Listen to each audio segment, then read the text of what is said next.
use that same $40,000 that they were getting ready to pay off their student loan and stimulate the economy with it. Again, that's economic hogwash. It's smoke and mirrors. It's simply not going to happen. Dave, I just think there's a moral hazard doing this.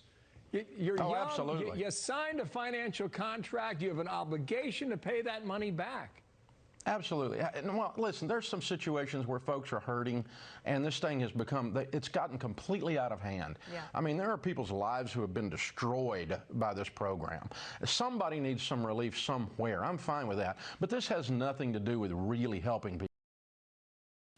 That's a fair way to look at it, Nalu. I get what you're saying, and I think there's a fair aspect to look at where we should look at how much control do social media companies have, or like you said, like how much of my past needs to be dug up, right? There should be obviously a certain extent when, and I agree, leftist spaces also have a really bad problem with this.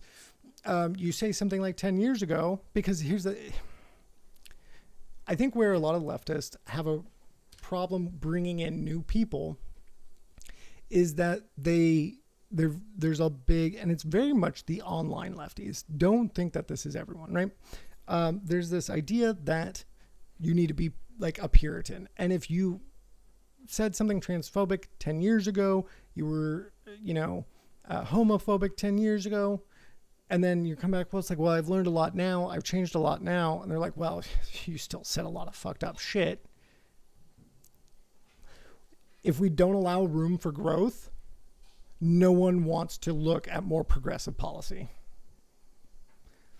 I mean, yeah, to an extent. I mean, it also depends on what is happening, right? Like, you don't want to forgive a Nazi that was just a Nazi just a month ago, right?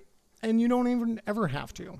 However, and the reason I'm bringing this up is because I think it's a really valid thing that was coming up. I was talking about reforming people that were on extremely alt-right positions, and a lot of lefties were there were some that were very aggressively against it. But it's like, if we don't bring people over and bring people to at least like a central or liberal point of view or something like that, then what's the point? These people feel ostracized and don't feel like they have a place to go, and they need that.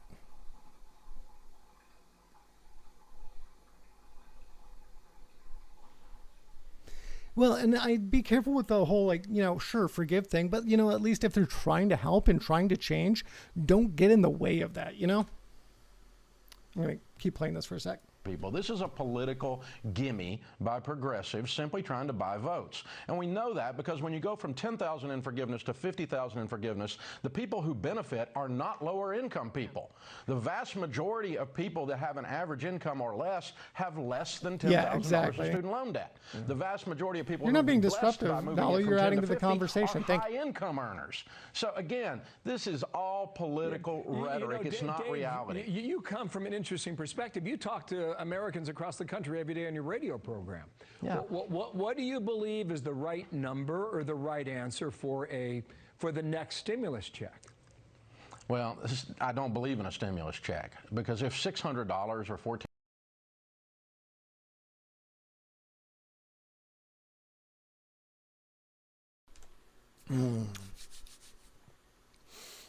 He doesn't believe in a stimulus check.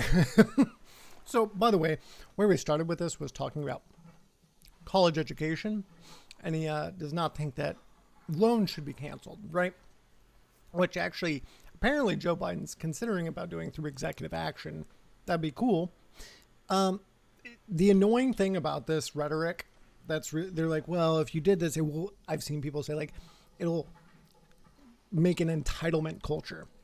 First off, let's talk about every other country that helps at least in some sort pay for education. The other thing is, if you want America to be a true world power and continue to be so, the way to not do that is not have our populace not educated or be too poor to be not educated and continually working. That means we will be behind everyone. It's a ridiculous sentiment. You want China to be in the lead? Don't educate our people and make sure that they can't afford to do so. It honestly comes down to that. For the video, let me go back a little bit.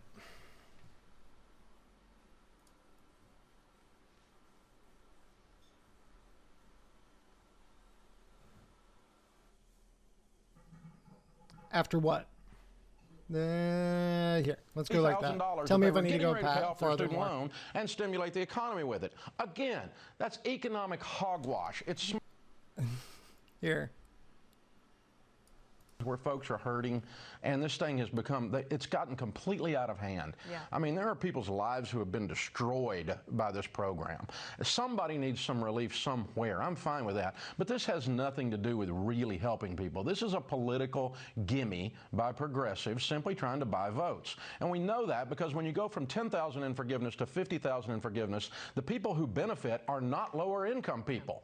The vast majority of people that have an average income or less have less than $10,000 in student loan debt.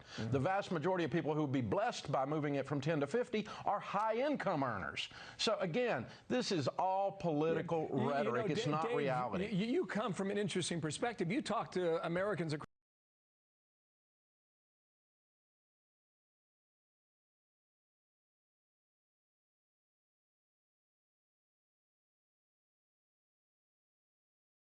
Sorry, muted. Yeah, of course, they're going to be higher income earners because a lot less people are going to be able to get loans to go to school if you're from a poor neighborhood. I think it doesn't matter. It's not a valid argument. Across the country every day on your radio program. Yeah. What do you believe is the right number or the Yeah, right my mic should be answer there for now. Thanks, for Drew. the next stimulus Thanks, guys. check? Well, I don't believe in a stimulus check because if $600 or $1,400 changes your life, you were pretty much screwed already. You got other issues going on. You have a Yeah, you'd be right. Interestingly enough, most Americans are about one paycheck away from poverty and losing their home. So yes, you're right. If you're only $600 away, you'd also be majority of Americans. You have a career problem, you have a debt problem, you have a relationship problem, you have a mental health problem, something else is going on if $600 changes your life. That thing that you do have going, not going for you is being an American. And that's not talking down to folks. I've been bankrupt. I've been broke. And I work with people every day who are hurting. I love people. I want people to be lifted up. But this is, again, it is just political rhetoric, and it's just throwing dollars out there. It's peeing on a forest fire. It's absolutely ridiculous. Yeah, so I definitely don't agree with that. Like I said, canceling student debt would substantially be a benefit for this country. Not just $10,000. Like, if we, the whole like free college thing, I know it's not free. I don't mind paying higher taxes. When everyone's more educated, that means we are more of a leader. That means we make more money.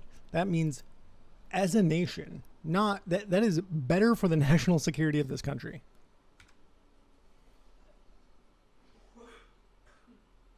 What do you mean by that, Nalu?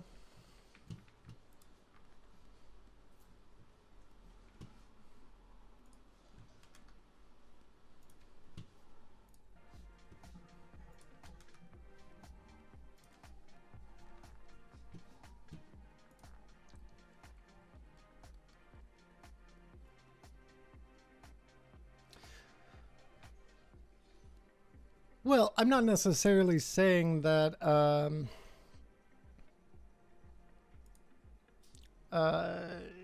stimulus checks are the only solution, obviously. I mean, I definitely think the true solution would be to get more people educated, get better healthcare. We also have the most expensive healthcare system in comparable countries, OECD comparable countries.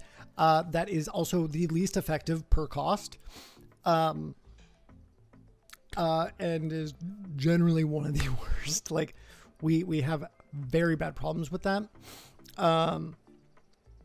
with exceptionally high priced drug prices, more than just about any other country that we also pay for with our taxes that are subsidized. And that we tend to get the higher end of the to pay for because there's less regulation on it. So not only do we get paid less by minimum wage standards, we also pay more for just about everything else. And because of how this college system works here in America, while it is one of the better college systems in the world, or excuse me, better like educations, we pay far more than just about anybody. And because of that, we're very much lacking. Also, mind you, people that don't get a college education are more likely to kill themselves, less likely to ever make more money. I believe above like 50,000 or so.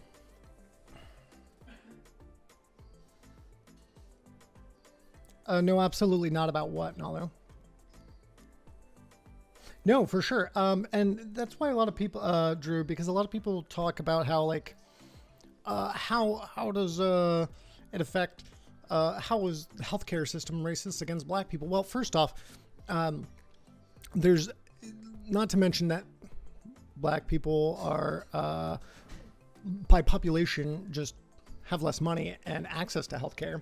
A big part of that is also like doctors have also been trained inappropriately over years with stereotypes that have surpassed for like even that they believe that black people lie more about the pain that they're in and believe that black people are less likely to feel pain compared to white people.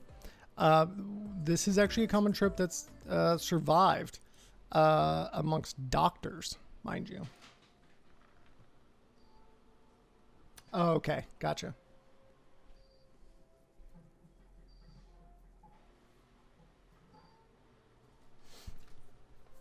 Hold on.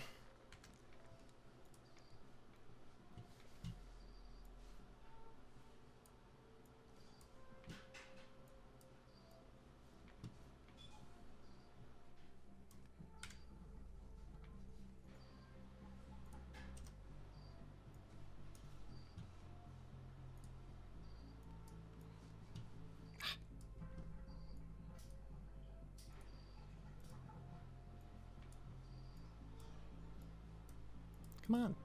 Ah. Oh my lord. Chatterino, stop it. Whatever. Having summer be like 2 weeks long. Give us shorter and more consistent length breaks. Sure, breaks are important, but don't drag it out so we lose so much retention. Yeah, I agree with that too. That's a valid point. Could probably reduce time spent in school, etc. that way too. True. A friend of mine talked about how the USA should go to Japan. Yeah, okay, so I see where this started. Sorry. So actually, that's an interesting argument, by the way, bringing up getting involved with loans. I don't fully disagree. But the other way that like I prefer to look at education and paid for by government is to use it like the post 9/11 GI Bill, like I have, right? Maybe a little bit more tighter. So basically, my GI Bill pays rent. I'd say maybe even cut that because a lot of younger students don't necessarily need that. But it wouldn't necessarily be bad maybe per position because there's also a lot of people like at my school that are food insecure. But bringing up, my tuition is paid for, right? I'm allowed to, if I fail a class and then fail it again, then I have to pay for it. But if we had it more like if you fail a class, then you had to pay for it, but all the other tuition was paid for as long as you're getting through it and doing it. But if you fail, you pay for that class. I think that's a fair way to do that, personally. Maybe take out some of the entitlements that you get from the GI Bill, you know.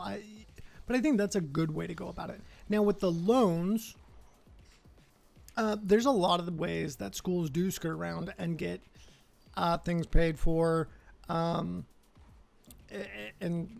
get tax exemptions and a lot of things to like any they are a capitalist. Not only are they a capitalist institution, my school especially, and a lot of schools like it, are literal hedge funds. So thank you, baby. So like, you know, they're looking for every cut that they can take. So if you socialize it, then it's no longer an issue of them trying to get tax breaks, them trying to squeeze what they can out of certain amounts of people and whatnot like that. Then it just becomes who is or not economically, but academically viable? Who tries? Well, the people that try will get their shit paid for.